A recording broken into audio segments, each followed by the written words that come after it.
오늘 읽은 이 시편 49편하고 또 다음 시간에 생각하게 될 시편 50편은 이 본문 자체가 마치 그 하나의 훌륭한 설교와도 같은 그런 시입니다.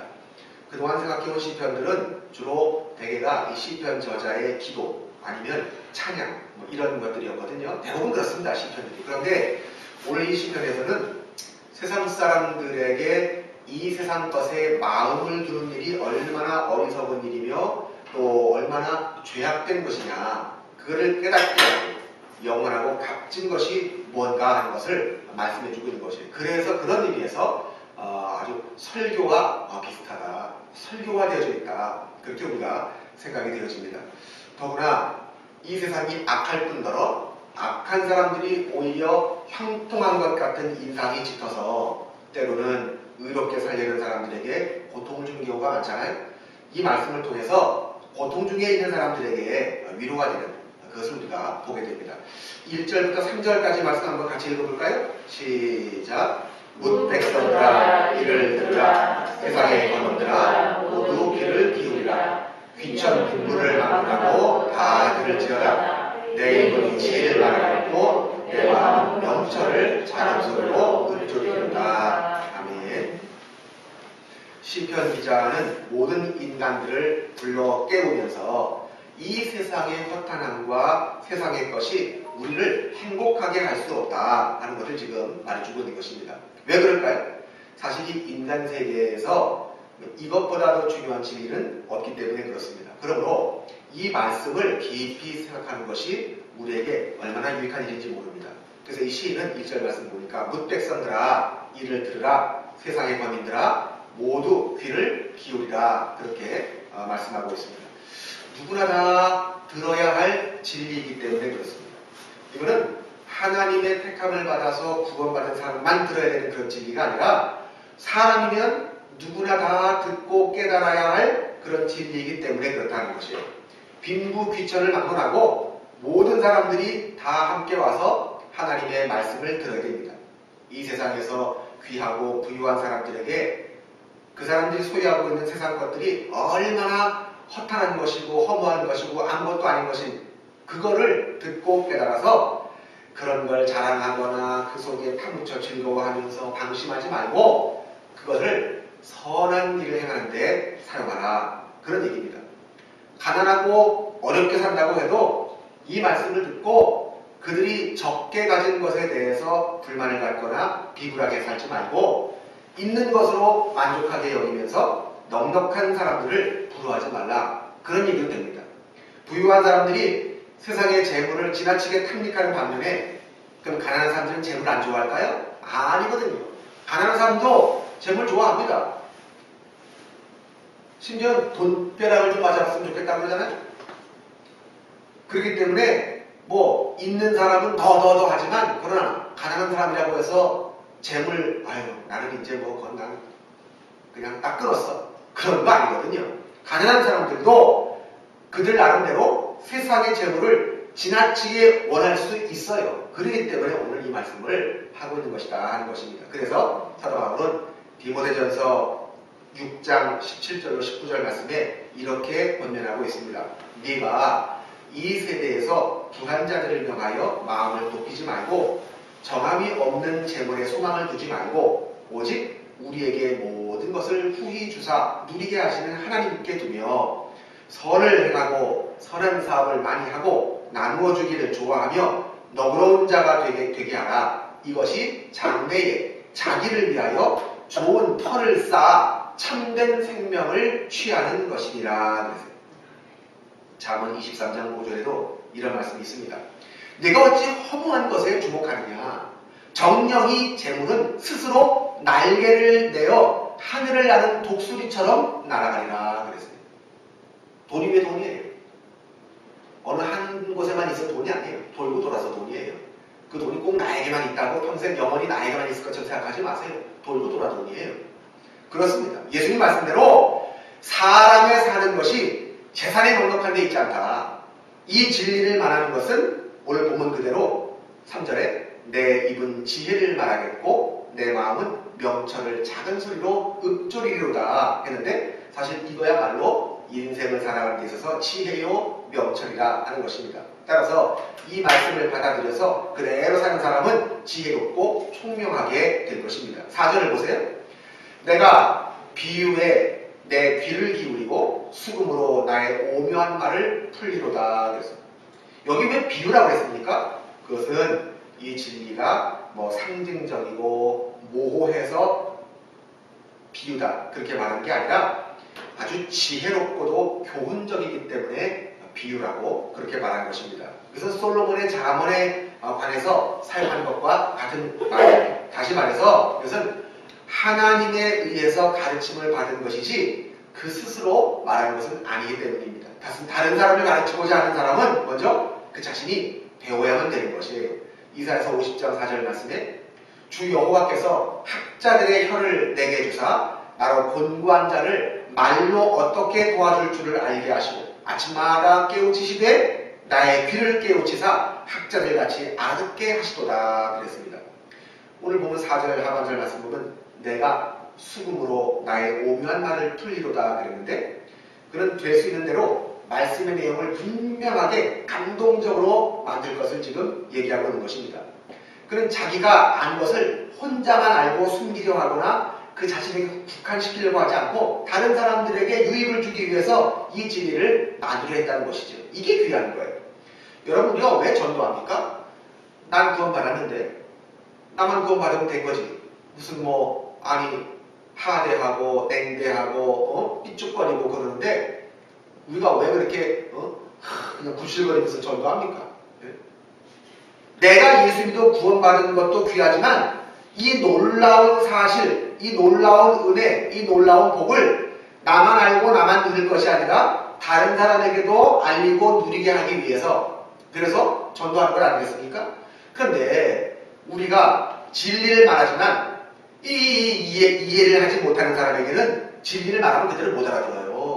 마치 수수께끼처럼 들릴 수 있단 말이죠.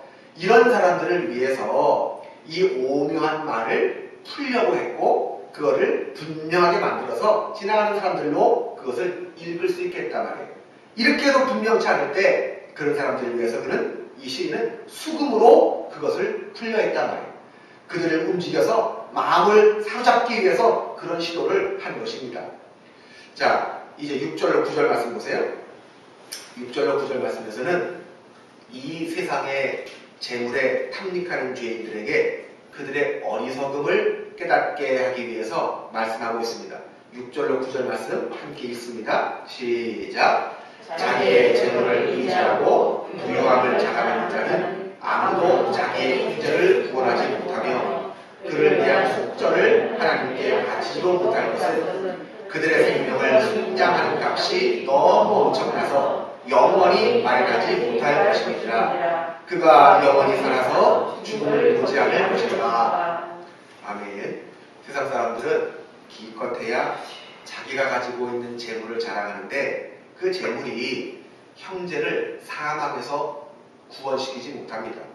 옛날 중세시대 때는 그냥 예수 믿지 않고 죽은 부모, 형제, 친척들을 위해서 헌금을 받아가지고 네가 헌금함에 동전을 집어넣어서 딸랑 하는 그런 소리가 들릴 때 영원히 한 명씩 천국으로 옮겨진다. 그런 건 없어요. 그런 건 없거든. 재물 가지고 영혼을 구원시키지 못해요. 5절 하반절에 환난의 날을 내가 어찌 두려워하랴 그랬어요. 환난 당할 때 세상만 의지하는 사람은 두려워서 어찌할 바를 몰라 합니다. 그러나 우리처럼 하나님을 의지하는 사람은 두려워하지 않습니다. 왜냐하면 그 환난이 절대로 나를 멸망시킬 수 없다는 사실을 우리는 알고 있기 때문에 그렇습니다. 그래서 내가 어찌 두려워하랴, 내가 어찌 두려워하랴 이렇게 우리는 말할 수 있는 것이죠. 근데 여러분, 예수를 믿는 사람은 우리가 의로워서가 아니라 이미 우리 대신 예수님께서 심판을 받으셨기 때문에 그래서 두려워할 필요가 없다는 것이에요. 내가 잘나서가 아니라 예수님도 친히 말씀했습니다. 요한복음 5장 24절 말씀에 내가 진실로 진실로 너희에게 이르노니 내 말을 듣고 또 나 보내신 이를 믿는 자는 뭘 얻었고 영생을 얻었고 심판에 이르지 아니하나니 사망에서 생명으로 옮겼느니라. 그랬습니다. 흔히들 세상 사람들은 죽음을 가장 두려워합니다. 이번에도 코로나19 이거 보니까 야, 저는 아주 웃기는 현상을 하나 발견했습니다. 그게 뭐냐면 어르신들 늘 하시는 말씀이죠. 그 공식적인 거짓말 있잖아요. 늙으면 죽어야지. 장사하시는 분들 믿지고 판다고. 이런 거 다 공식적인 거짓말이잖아요. 근데 늙으면 죽어야지. 근데 이번에 보니까 죽기들 다 싫었더라고요. 연로하신 분들이 더 난리요. 더 난리요. 우리 어머니 하시는 그 노인정에 회장님이 90일 바라와요. 남자분인데 총무도 남자분이고. 그런데 아마 나라에서 각 노인정에 마스크가 배당이 있는가 봐요. 그래가지고 6장을 준다고 그러던가 6장을 받았다고 그러시던가 제가 뭐 그런 것 같은데 그 전화를 다 걸어가지고 이제 노인정은 폐쇄가 됐으니까 이제 밖에서 만나자고 그래가지고 그 근처에서 노인정 근처에서 어디에 만나서 이렇게 주는 거예요. 그래서 어머니가 마스크 준다니까 이제 헐레벌떡 가신 거야 이제. 갔는데 이 양반이 마스크를 딱 쓰고 와가지고는 안녕하세요 회장님 그런데 뭐 말도 안 해. 그러면 손소독제 있죠? 이거 휴대용. 마스크 6장을 이렇게 딱 주더니만 손을 그 어머니 손에다가 한 손에다가는 마스크를 또 한 손에다가는 자기 가지고 있던 휴대용 그 손소독제를 칙칙 뿌려주면 그렇게 가더라는 거예요. 야, 그만큼 신경을 쓰는 거야. 마주서지도 않아. 말도 안 해. 왜? 안 죽으려고. 아이고, 무슨 아이고, 난 살만큼 살았다. 이 나이에 아이고, 젊은 사람들이 살아야지. 그런 거 없어요. 연락하신 분들도 마스크 꼭 쓰고 다니고, 아주 어느 누구보다도 더 철저하게 하시는 것 같더라고. 사람이 다 그런 거예요. 세상 사람들이 죽음을 두려워합니다. 아까도 제가 어느 교회 목사님하고 통화를 했는데 당신네 교회 목사님은 당신 교회 교인들은 거의 대부분이 다 시골에 있으니까 거의 대부분이 다 노인들이 많대요.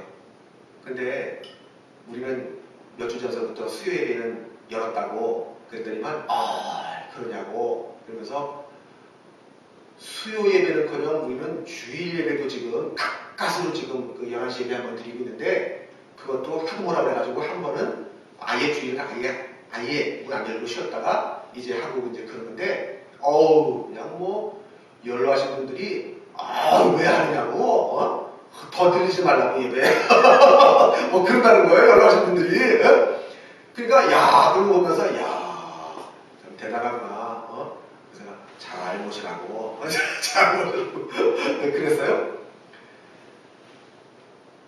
세상 믿는 사람들은 그래도 괜찮아요. 세상 사람들은 죽음을 가장 두려워합니다. 왜냐하면 죽음 후에는 심판이 있고 그때 그들의 죄가 분노로서 자기들을 포위할 것이기 때문에 그렇습니다. 그날에 세상에서 악을 행하는 사람들은 다 두려워 떨 것입니다. 세상에 마음을 두고 살았던 사람들에게는 이 세상을 죽어서 떠난다는 것처럼 무서운 게 없어요. 그래서 임종 직전에 예수 믿지 않는 사람들 임종 직전에 확실한 믿음 없이 그 세상 떠나게 되시는 분들 임종하는 걸 이렇게 보게 되면 어떤 분들은 얼굴 시커매지기도 하고 어떤 분들은 두려워합니다. 공포에 질려합니다. 뭘 받는지 공포에 질려합니다. 그거 왜 그러냐면 그만큼 두렵기 때문에 그런 것이에요. 그런 걸 한번 보면 이 세상으로 끝나는 게 아니구나 하는 걸 대번에 압니다. 여러분들이 그런 걸 잘 못 보고 목사들은 그런 걸 가끔씩 봐요. 근데 여러분들은 그걸 잘 못 보셔서 그런데 그 임종 때 가보면 사람이 달라집니다. 달라져요.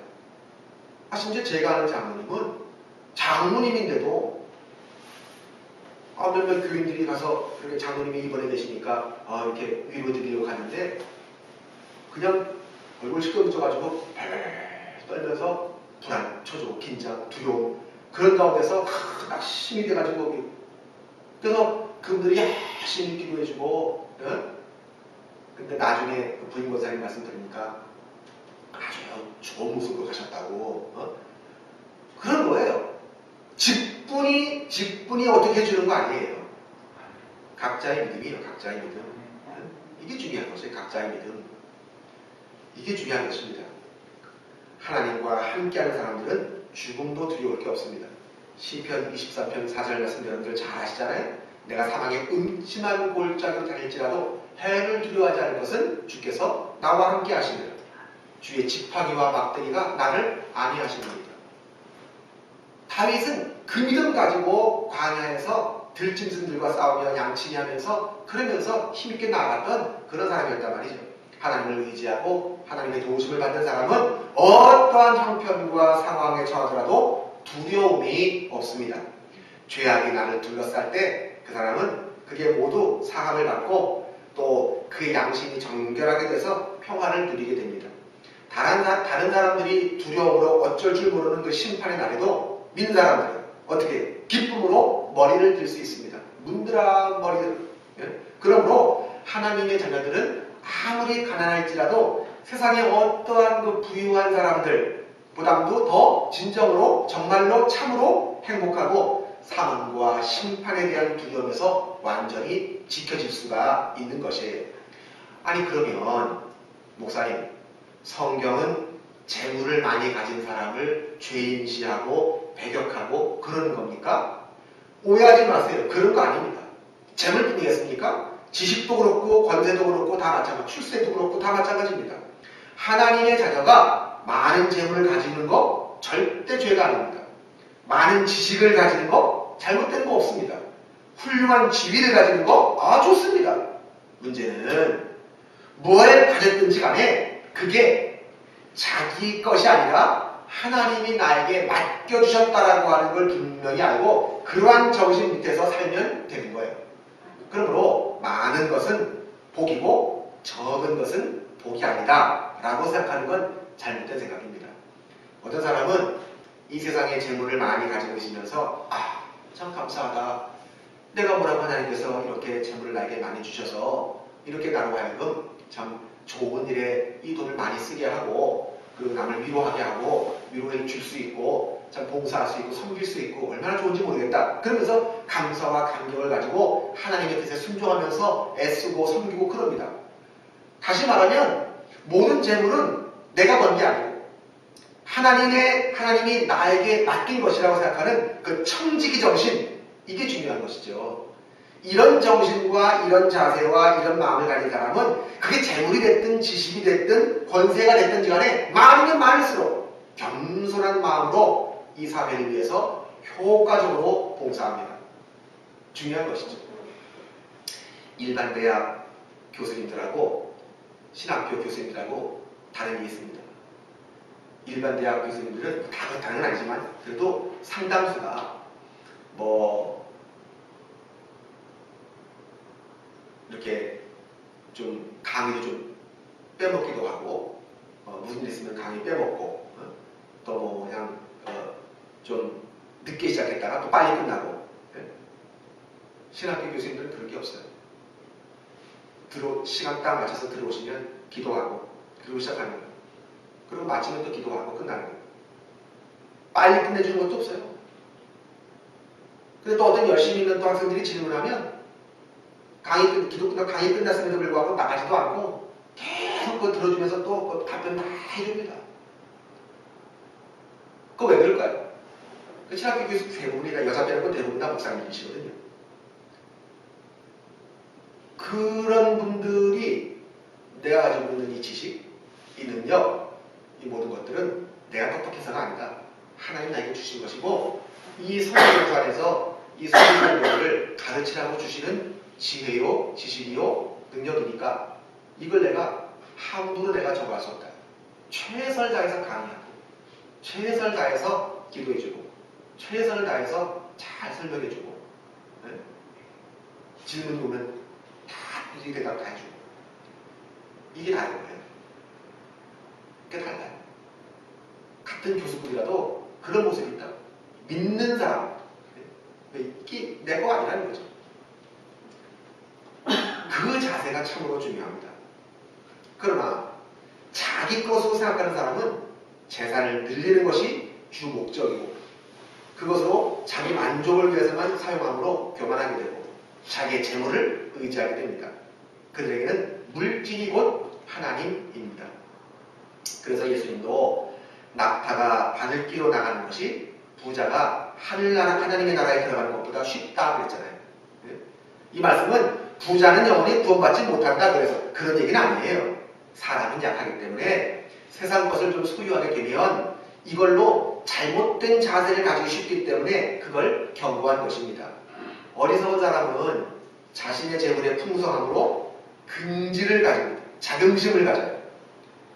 그래서 외제차 타고 다니는 사람 다 그렇진 않지만 외제차를 타고 다니고 혹은 국산차라도 아주 대형차 큰 거 가지고 그냥 비싼 거 이런 거 타고 다니면 괜히 어깨가 좀 이렇게 올라가면서 힘주고 떡하니 차와 차를 비교하면서 그 차로 사람의 높낮이를 정하려고 하는 그런 얄팍한 그런 모습 이런 것들이 있거든요. 그러면 벌써 그것은 악에게 진 것입니다. 나 스스로에게 진 것입니다. 차를 가지고 사람을 구별하려고 차별하려고 하는 그런 모습 다 이게 자본주의에서 나오는 거거든요. 잘못된 것입니다. 자기가 잘 먹고 잘 사는 거 이걸 마치 이건 나를 향하시는 하나님의 은총의 표적이요 내 능력과 재능과 재주와 근면으로 얻어진 것이라고 생각을 합니다. 내 힘과 내 능력과 내 수완으로 이 재물을 얻었다고 생각을 해요. 그래서 본문 11절 말씀에 그들의 속 생각에 그들의 집은 영원히 있고 그들의 거처는 대대 이르리라 하여 그들의 토지를 자기 이름으로 부르도다 그랬습니다. 자기 이름을 따서 그 땅 이름을 짓고 오래오래 영원히 대대로 기념되기를 바란단 말이에요. 그러나 그 땅이 자기네 이름을 지니고 있다 해도 그건 보잘것없는 영예에 불과한 것이고요. 흔히 또 땅 주인이 바뀌게 되면 이름도 바뀌는 것이고요. 또 영원히 대대로 영원토록 그 땅이 그 집안 땅이 된다는 보장도 없고요. 다 그런 것입니다. 옛말에 수위에는 주머니가 없다는 말이 있잖아요. 세상 것도 유행도 다 지나갑니다. 모든 건 세상의 이빨이 다 삼켜버리고 맙니다. 그러므로 13절에 있는 대로 세상을 의지하는 사람은 어리석은 사람이에요. 그래서 12절 말씀하고 있잖아요. 사람은 존귀하나 장구하지 못함이 멸망하는 짐승 같도다 그랬어요. 아무리 잘 나가는 사람이라도 영원히 살 수는 없어요. 장구하지 못해요. 그의 존귀가 계속되지 못해요. 이 세상은 하나의 여관이고 우리는 여기서 그저 며칠 묵고 가는 그런 손님과도 같은 그런 관계입니다. 근데 여기에서 영원히 살겠다고 발버둥을 치고 있으면 그 얼마나 어리석은 사람입니까? 여기에는 참된 안식이라고 하는 건 없는 거예요. 멸망하는 짐승처럼 우리도 언젠가는 죽어야 되고 땅속에 들어가서 썩어야 됩니다. 그런데 세상에서 믿음 없이 살던 사람은 그처럼 애착을 갖던 이 세상이 그들을 죽음에서 구원시켜 주지도 못할 뿐만 아니라 아주 깊은 음부로 지옥으로 떨어지게 되는 것입니다. 그러나 반대로 세상을 의지하는 사람들은 하나님의 심판을 받게는 되지만 의의 심판을 받지요. 그래서 하나님을 의지하는 사람들은 그리스도와 함께 이표에 대해서 밑잡던 저 사람들이 멸망하는 그 모습을 보게 되는 것입니다. 여러분, 이 세상은 마귀들이 권세를 잡고 있기 때문에 하나님을 의지하는 사람들이 때로는 업신여김을 당합니다. 제가 예전에 지금 말씀드렸잖아요. 제가 정집사님과 같이 토요일날 오후에 그 전도를 나갔는데 저쪽 건물에 있을 때 여자분 두 분이 이렇게 아주머니 두 분이 오시길래 참 좋아 보이더라고.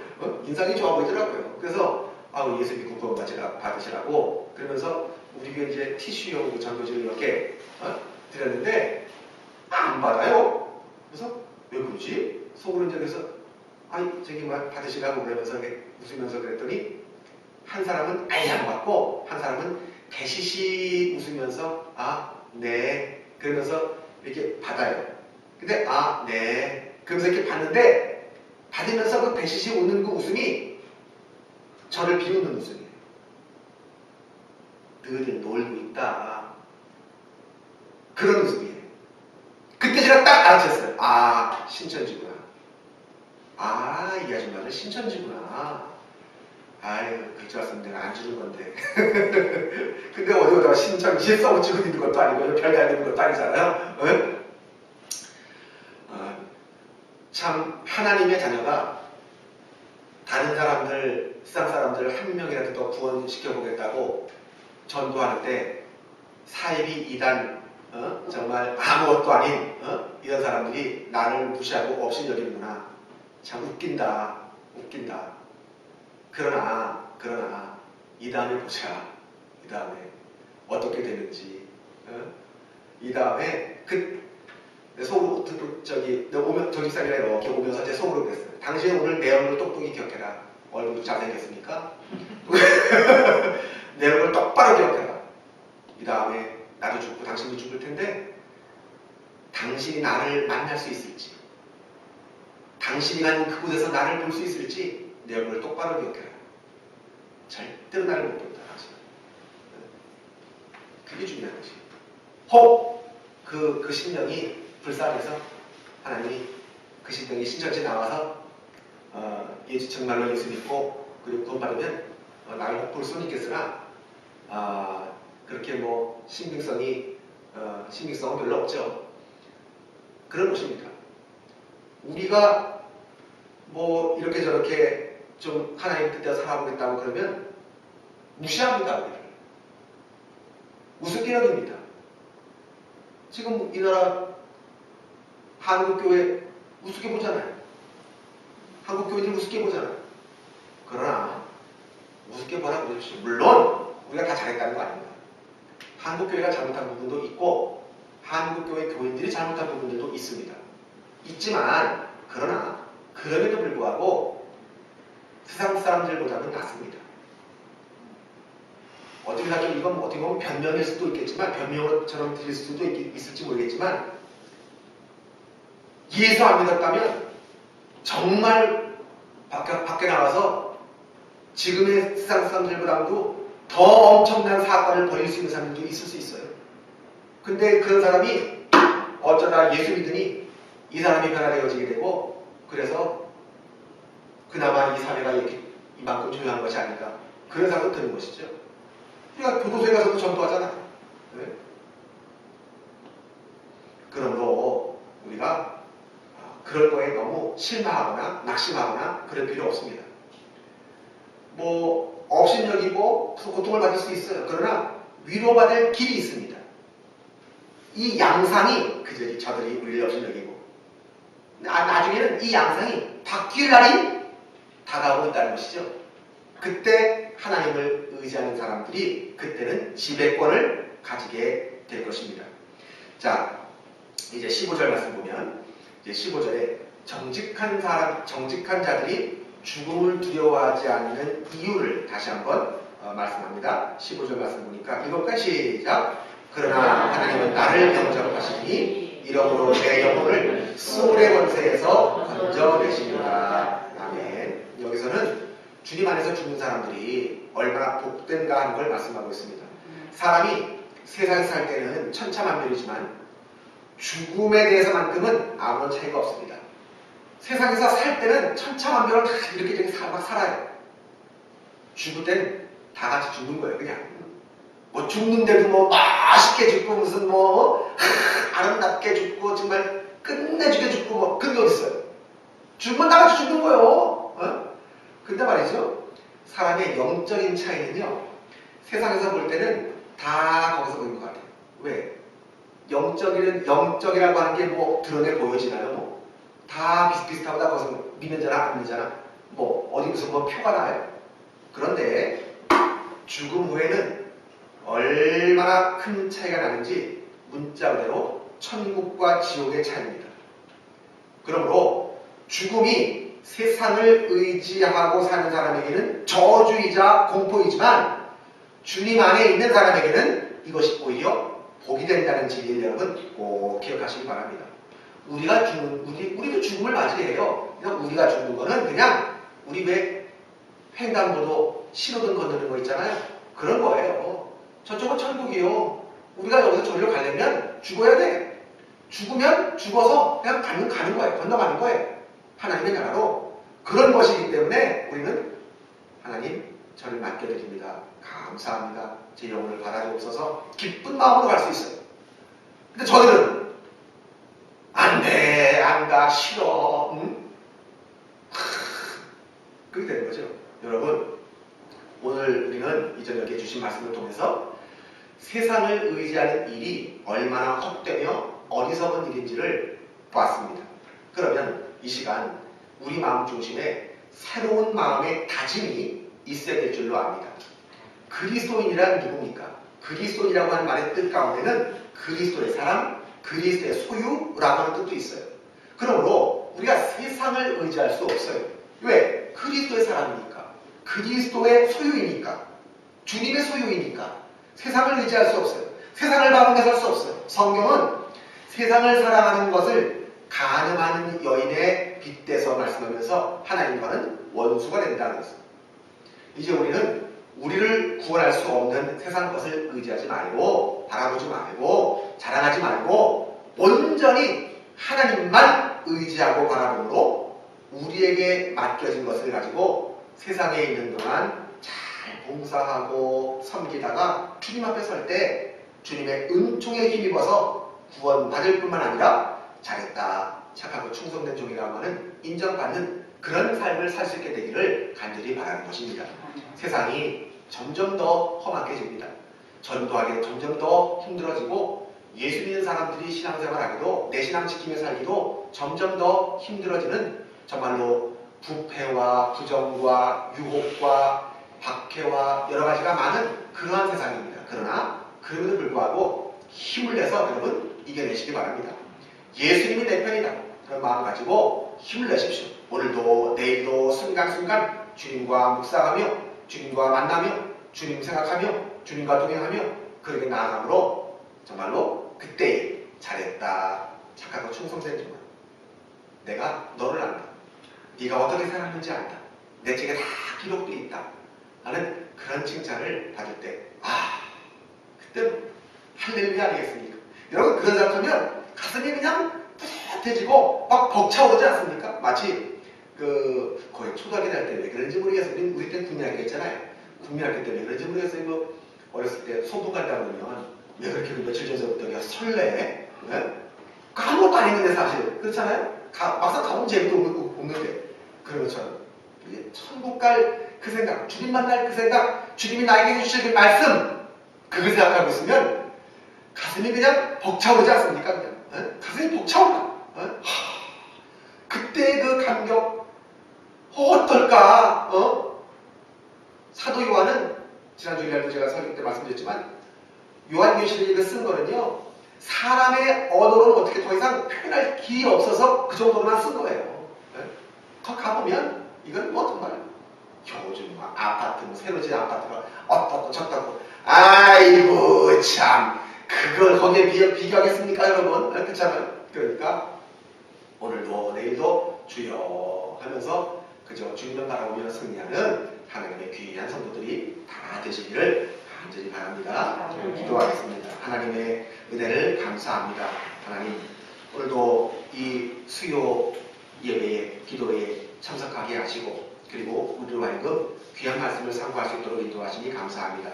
오늘 이 시편 기자는 어떠한 상황, 어떠한 가운데서라도 세상을 의지하지 말라고 우리에게 간곡히 주장하고 있습니다. 부탁하고 있습니다. 강조하고 있습니다. 아버지요, 우리가 살면서 여러 가지 많은 어려움이 있고 많은 일들을 만나게 되는데 그럼에도 불구하고 아버지 세상적인 것들의 유혹에 우리가 유혹당하지 않게 하시고 그 모든 것들을 이기며 늘 말씀 안에 거하게 하시고 주님과 동행하면서 세상 것 의지하지 아니하고 저 영원한 나라를 바라보며 힘있게 전진해 나가는 하나님의 귀한 종들이 다 되게 하여 주시옵소서.